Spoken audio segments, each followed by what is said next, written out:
pensait que c'était juste une élection, que c'était juste un changement de président. Mais la réalité est beaucoup plus brutale. Regardez bien cette carte. Pendant 70 ans, les États-Unis ont joué le rôle du gendarme du monde, garantissant la sécurité des mers et le commerce global. Eh bien, c'est terminé. Ce que vous voyez là, c'est le nouveau plan. Donald Trump ne revient pas seulement à la Maison-Blanche, il arrive avec une nouvelle carte du monde. Une carte où l'Amérique n'est plus le partenaire de l'Europe ou de l'Asie, mais une forteresse imprenable. C'est la fin de la mondialisation, telle que vous l'avez connue. Et si vous ne comprenez pas ce changement de paradigme, eh bien vous ne comprendrez pas pourquoi votre facture d'énergie va exploser, pourquoi l'inflation va rester et pourquoi la guerre en Ukraine risque de ne pas connaître la fin attendue.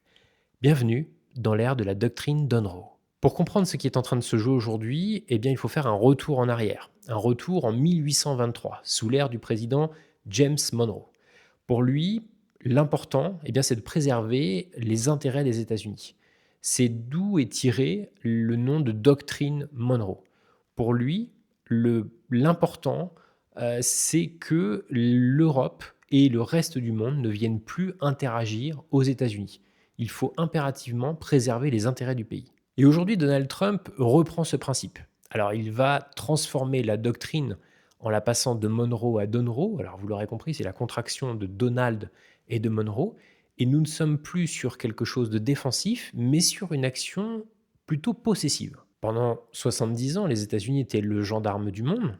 L'idée, c'était de veiller à ce que le monde tourne comme les États-Unis l'entendaient, afin de ne pas perturber ses propres intérêts. C'était une forme de continuité de la doctrine Monroe. Et aujourd'hui, Donald Trump, avec sa propre doctrine, ne dit plus on va surveiller ce qui se passe dans le monde, mais plutôt nous allons jouer nos propres intérêts et les autres, eh bien, débrouillez-vous. Alors concrètement, qu'est-ce que ça signifie? Eh bien, cela signifie que Donald Trump veut que les États-Unis deviennent une forme de forteresse. Avant, les États-Unis allaient acheter du pétrole dans les pays du Golfe. Les États-Unis allaient se fournir en Chine ou faire fabriquer. L'idée des États-Unis, c'est de devenir complètement autonome et de ne plus dépendre des pays extérieurs. On l'a vu tout d'abord avec l'ensemble des décrets qui ont été signés, avec les droits de douane qui ont été extrêmement agressifs sur l'économie mondiale.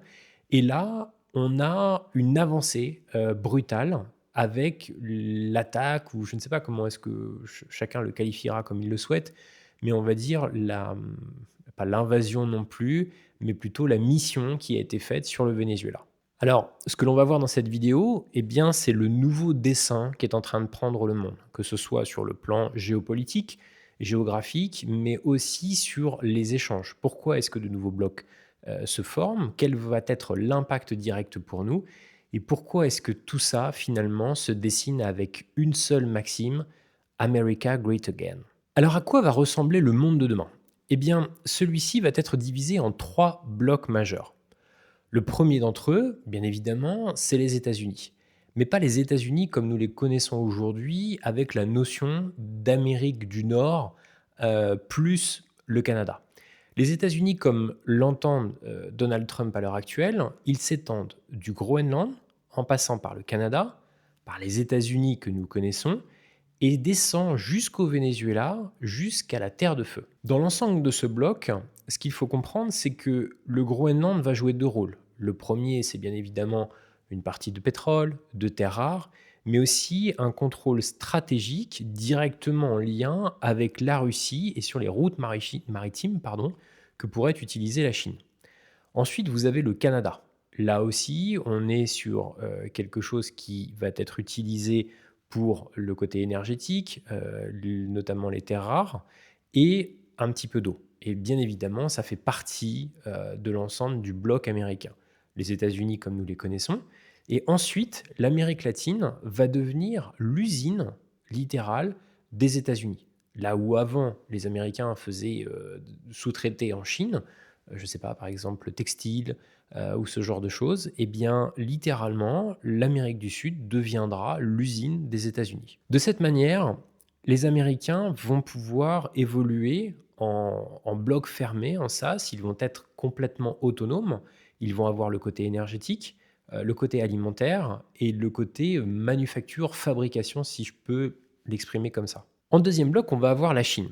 La Chine, depuis un an, est complètement coupée de la zone américaine. C'est l'instauration des différents droits de douane mis en place par Donald Trump. Et depuis un an, eh bien, la Chine se replie un petit peu sur elle-même et essaye de finalement contrôler sa zone géographique. Dans sa zone géographique, il y a Taïwan. Et c'est le point clé littéral pour la Chine. Et bien évidemment, depuis quelques années, eh bien, ça commence à gratter un petit peu. Parce que l'idée de reprendre le contrôle de l'île, il y a encore de cela une dizaine d'années, même si le sujet était sur la table, eh bien, ça posait problème vis-à-vis des autres pays. Et puis, il y a eu bien évidemment la Russie avec l'Ukraine, il y a eu très récemment donc, les États-Unis avec le Venezuela. Et là, on arrive sur une idée qui est complètement décomplexée de pouvoir reprendre le contrôle de l'île.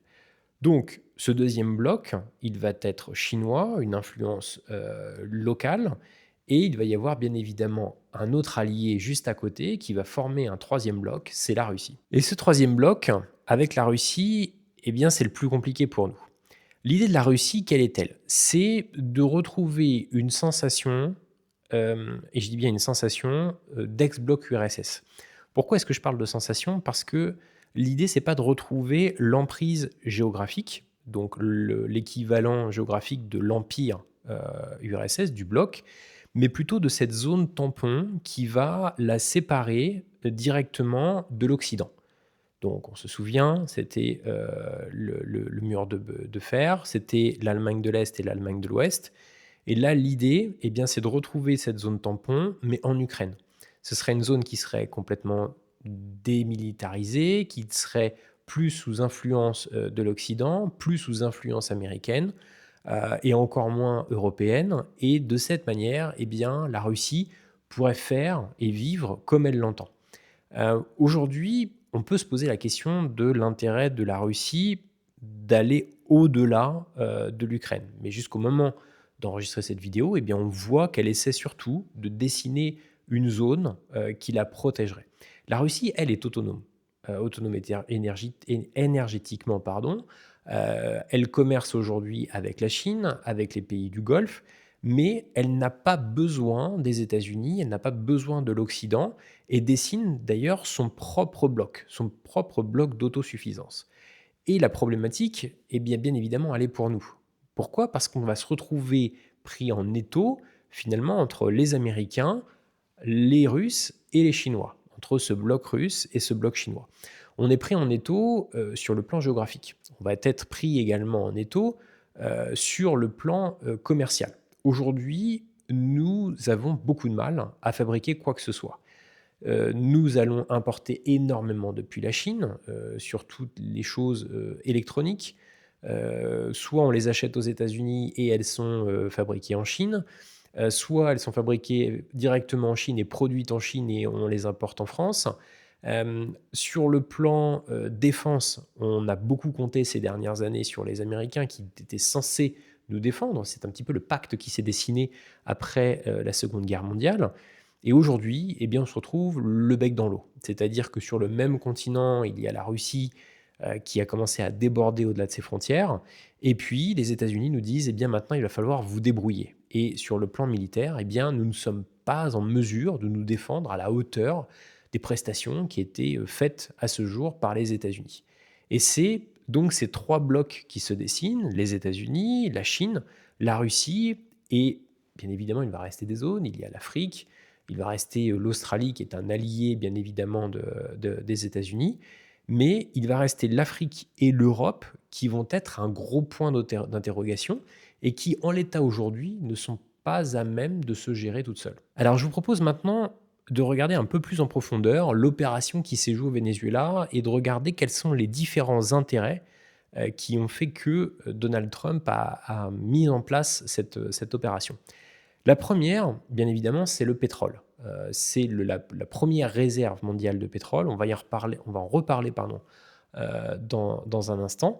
Mais au premier coup d'œil, ça peut être l'élément majeur qui peut susciter l'intervention. Le deuxième, et on en parle assez peu, le Venezuela regorge de formes de terres rares qui sont utilisées notamment pour la fabrication de certaines armes et d'ordinateurs extrêmement poussés. Sur la partie armes, ces terres vont avoir la faculté de résister à des températures extrêmement élevées. Et bien évidemment, le gouvernement vénézuélien n'était pas en mesure de traiter cette extraction comme elle le devait.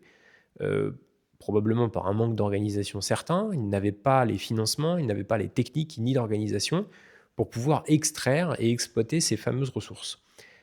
Ce qui va nous amener au point 3. Le point 3, c'est la Chine.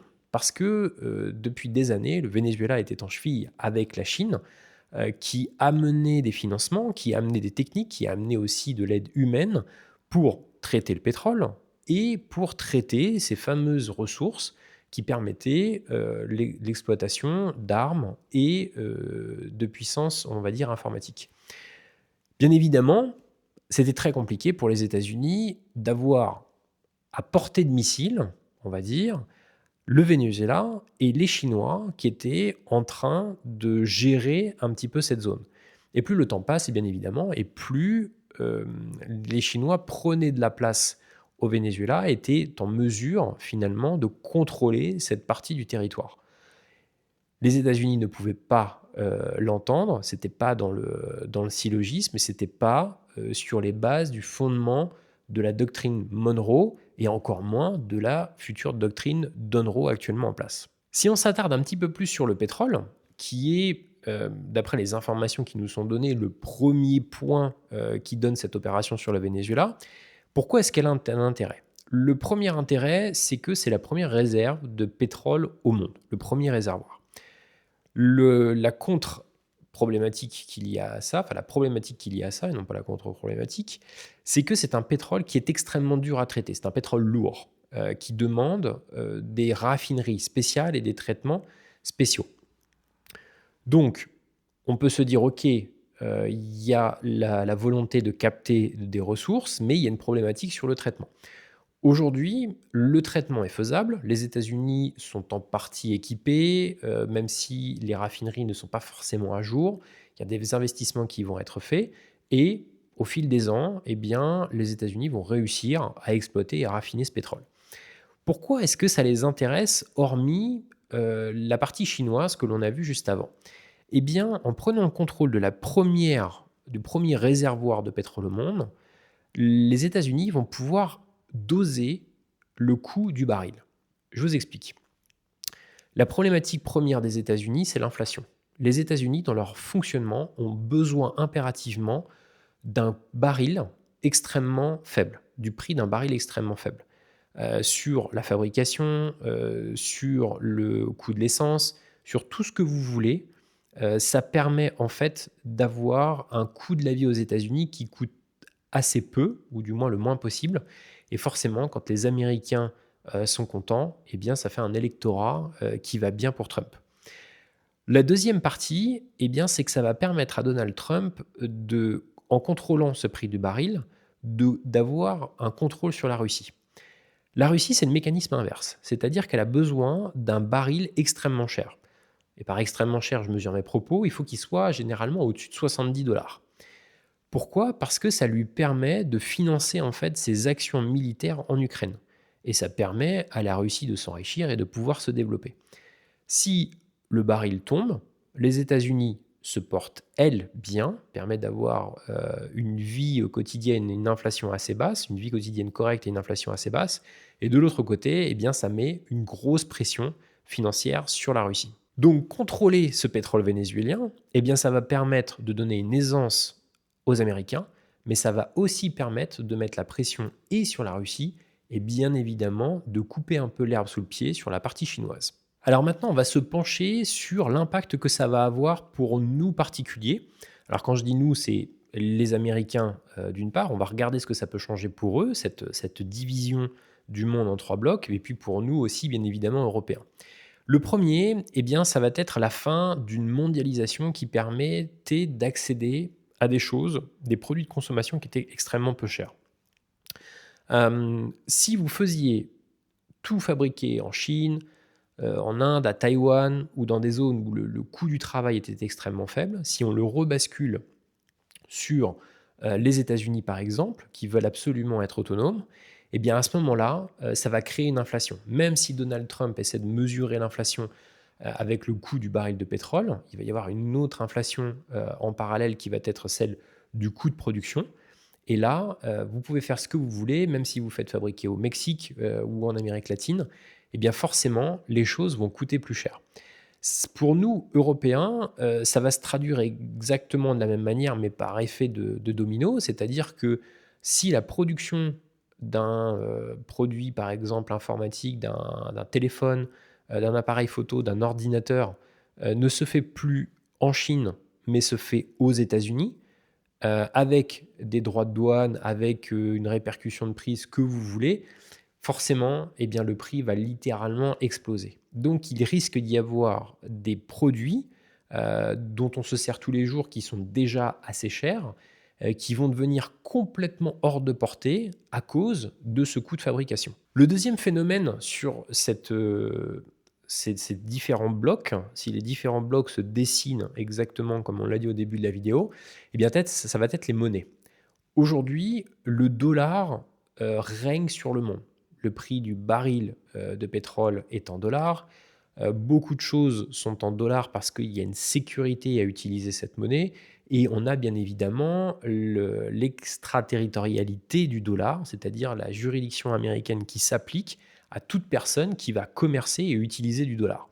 Le dollar, aujourd'hui, c'est la monnaie qui règne.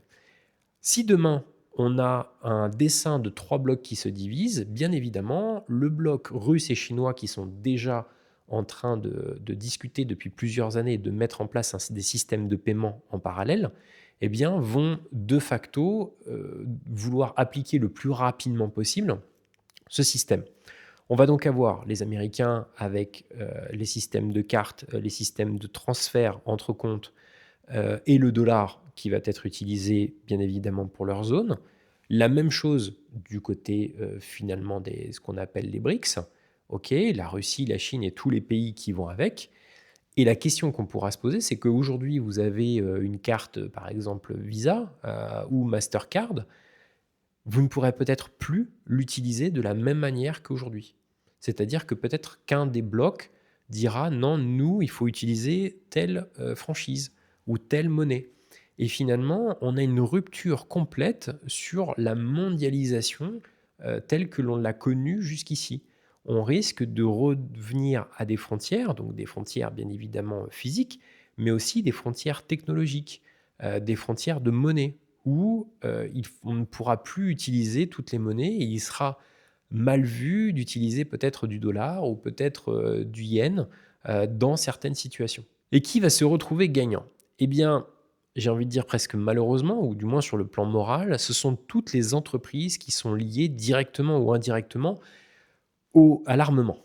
Là, on l'a vu cette dernière année, donc avec notamment le conflit russe qui s'enfonçait. Les droits de douane ont aussi beaucoup aidé à mettre une pression. Les différentes propositions et les différentes déclarations européennes qui ont proposé un réarmement ont joué dans ce sens. Les sociétés qui sont liées à l'armement directement ou indirectement ont flambé et risquent de continuer à profiter de cette situation. Avant de poursuivre et de vous expliquer les différents scénarios pour pouvoir vous positionner, prenons un instant pour voir cette histoire en action. Quel que soit votre profil investisseur, je voudrais qu'on jette un œil stratégique. Le monde est en pleine mutation. Les États-Unis consolident leur puissance, le pétrole du Venezuela pourrait inonder les marchés, l'or et l'argent réagissent au choc géopolitique et la chaîne d'approvisionnement mondiale se fracture. Comment suivre tout cela et agir de manière stratégique? Eh bien, c'est là qu'intervient Freedom 24. Il s'agit d'un courtier européen régulé, entièrement conforme à la directive MIFID 2, ce qui est synonyme de protection des investisseurs, de transparence et de clarté juridique. Alors, si vous ne pouvez pas acheter directement des barils de brut ou des lingots d'or, l'astuce réside dans le fait que Freedom 24 vous permet d'investir dans des ETF qui suivent le cours des matières premières. Or, argent, pétrole, énergie et autres ressources stratégiques. Tout peut être suivi, acheté et vendu. Cela vous permet de voir concrètement comment des événements mondiaux comme la doctrine Monroe ou la politique pétrolière vénézuélienne se traduisent directement en mouvements de marché. Vous le voyez en direct sur vos écrans, les ETF pétroliers réagissent quand le Venezuela ouvre les vannes, L'or grimpe en période d'instabilité et l'argent suit les fluctuations à la demande industrielle. Que vous cherchiez à capitaliser sur des mouvements de marché ou simplement à construire le meilleur portefeuille possible pour vous, eh bien Freedom 24 propose l'une des gammes de produits les plus vastes du marché. Avec 1 million d'actions et d'ETF, de l'or et de l'argent au pétrole, en passant par des grands indices. Et Freedom 24 vous permet de structurer votre portefeuille et de trouver votre équilibre. Pour vous guider, vous pouvez consulter la page Actualité pour lire les dernières infos. Si vous manquez d'idées, eh bien, vous pouvez profiter des suggestions d'investissement issues d'une sélection d'analystes primés par Bloomberg, disponibles gratuitement sur la plateforme. Et pour ceux qui cherchent des produits plus techniques, eh bien, Freedom 24 vous propose des ETF couverts par des options d'achat, ce qu'on appelle les call options, ou des options sur actions américaines. L'application intuitive de Freedom 24 est disponible sur iOS et Android, vous permet de suivre vos investissements où que vous soyez. Elle fournit un carnet d'ordre complet avec stop loss, take profit et ordre au marché. Le tout dans votre devise et bien évidemment en français. Freedom 24 compte désormais plus de 11 millions de clients au sein de l'écosystème numérique Freedom. Et pour couronner le tout, il y a un bonus de bienvenue. Freedom 24 vous offre une ou plusieurs actions pour toute ouverture de compte selon le montant de votre dépôt. Et cela jusqu'au 28 février 2026. Pour plus d'informations, vous pouvez consulter le lien dans la description. Alors vous l'aurez compris, le but de cette vidéo, c'est d'essayer de comprendre les différents mouvements pour que, en tant qu'investisseur, on puisse faire différents scénarios qui nous permettront de nous préparer finalement et de placer ces investissements en fonction de ce que l'on veut faire. Chacun a ses propres idées, chacun a ses propres objectifs. Et le but de cette vidéo, ça va être de proposer différents scénarios et de voir qui va être gagnant en fonction des scénarios et qui va être perdant. On va développer 2 scénarios. Le premier scénario, c'est que les blocs se referment littéralement entre eux. C'est un petit peu ce qu'on est en train de voir aujourd'hui. C'est-à-dire que chacun se referme un peu sur sa coquille et on enlève cette idée, ce que j'expliquais tout à l'heure, de mondialisation et de pouvoir communiquer finalement entre chaque pays ou chaque bloc. Dans cette situation, forcément au début, il y a beaucoup de craintes, il va y avoir une grande volatilité. Les investisseurs vont se tourner vers des actifs dits tangibles.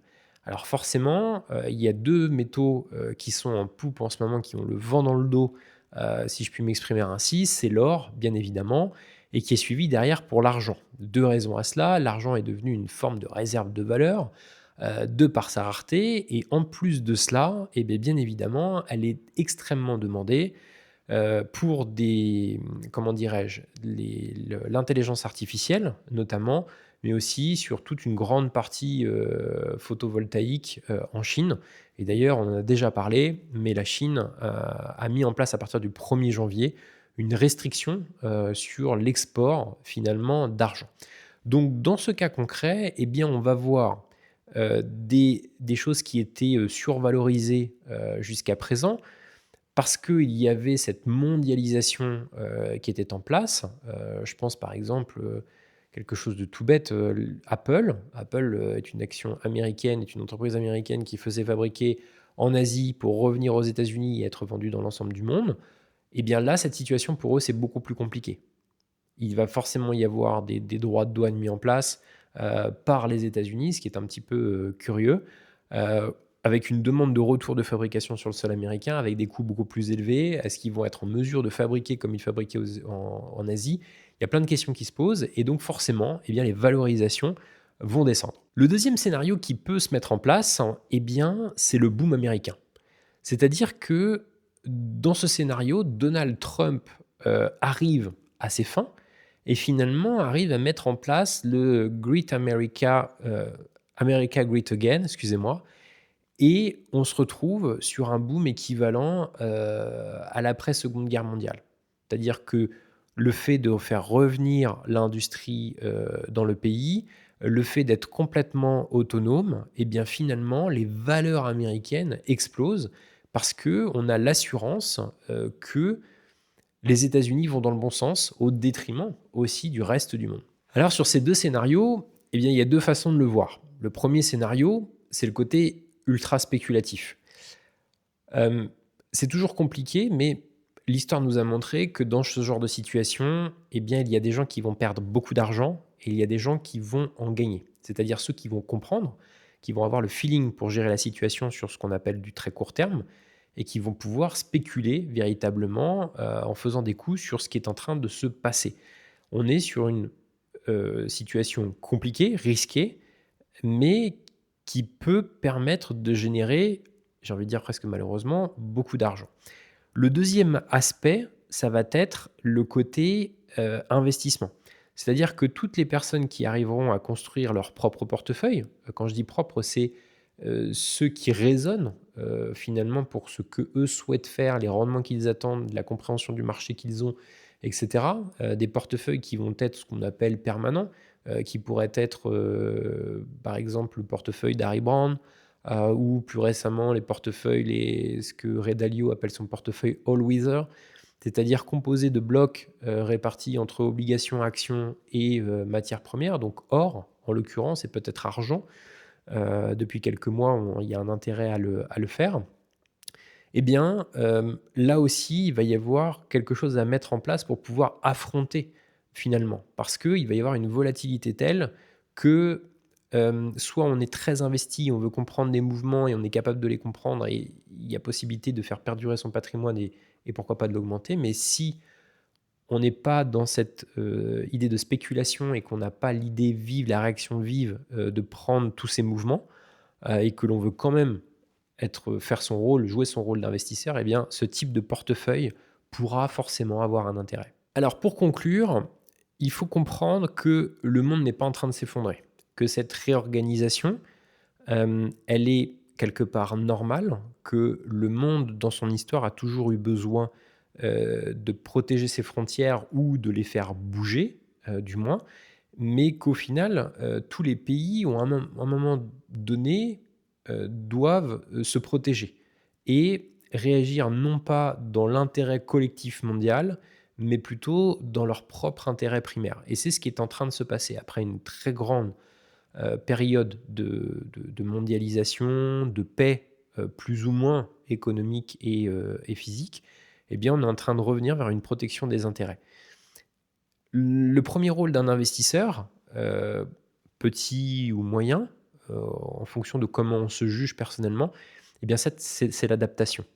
C'est pas le but, ce n'est pas de dire si l'époque est mauvaise ou pas, c'est simplement de s'adapter et de comprendre. Comprendre et s'adapter, c'est la première des choses à faire pour déjà évoluer correctement dans son époque, mais bien évidemment de pouvoir faire perdurer son capital et de, le pérenniser dans le temps. Alors, j'ai envie de dire, pas de panique, même si, lorsque l'on ouvre un journal, que ce soit sur internet ou un journal télévisé, il y a une nouvelle complètement folle, chaque jour. Mais rester calme, prendre du recul et savoir s'adapter. N'oubliez pas de partager et de liker cette vidéo, c'est très important pour moi. N'hésitez pas aussi à mettre en commentaire comment est-ce que vous voyez les choses.